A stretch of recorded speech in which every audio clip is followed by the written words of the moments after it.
Peygamber Sevdalı platformu olarak bir siyer sınavımızı daha geride bıraktık.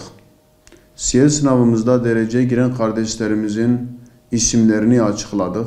Batman olarak da dereceye giren kardeşlerimiz mevcuttur şu anda. Özellikle Batman ilimizde 155 kardeşimiz dereceye girmiştir.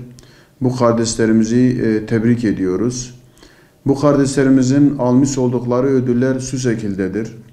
Bu kardeşlerimizden 4'ü dizüstü bilgisayar, 1 tam altın, 9 tablet, 4 bisiklet, 15 kol saati, 20 sırt çantası, 22 kitap seti, 22 flash bellek, 17 eşarp, 15 futbol topu, 16 satranç takımı ve 10 tane taşınabilir şarj cihazı kazanmışlardır. Bu kardeşlerimizi tebrik ediyoruz. Tabii ki bu sınavda gerçekten bu sınavın kaybedeni yoktur. Kardeşlerimiz özellikle Peygamber Aleyhisselatü Vesselam'ın hayatını okuyarak sloganımızda olduğu gibi onu oku, onu yasa ve kendi hayatında tatbik ederek inşallah bu sınavdan faydalanmışlardır.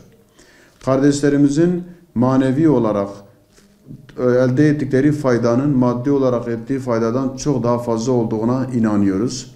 İnşallah önümüzdeki yıllarda bu siyer sınavlarımız devam edecek. Kamuoyu ve peygamber sevdalısı halkımızın yakında takip etmiş olduğu bu siyer sınavımızın 7.sini gerçekleştirdi. Her sene katlanır bir şekilde artmaktadır.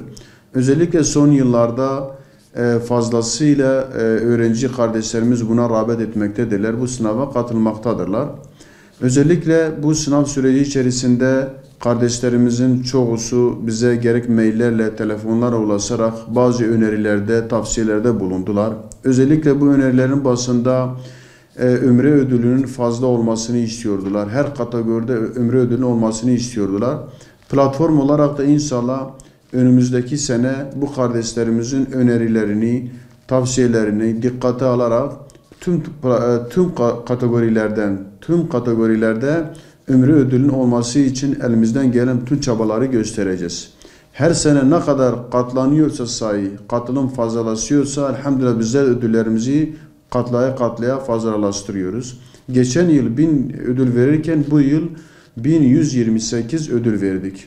Siyer sınavında dereceye giren kardeşlerimizin isimlerini ve memleketlerini sitemizde peygambersevdalıları.com'da yayınladık.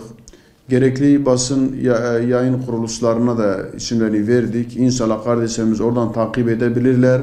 Bu vesileyle sınava katılmış olup dereceye giren tüm kardeşlerimizi tebrik ediyoruz. Başarıların devamını diliyoruz. Sınava girip de maddi bir ödül elde edemeyen kardeşlerimize de inşallah bir dahaki sınavlarda kazanabileceklerini, çalışarak, okuyarak kazanabileceklerini umuyoruz ve kendilerine de Allahu Teala kat be kat hayırlarını, ecirlerini versin diyoruz.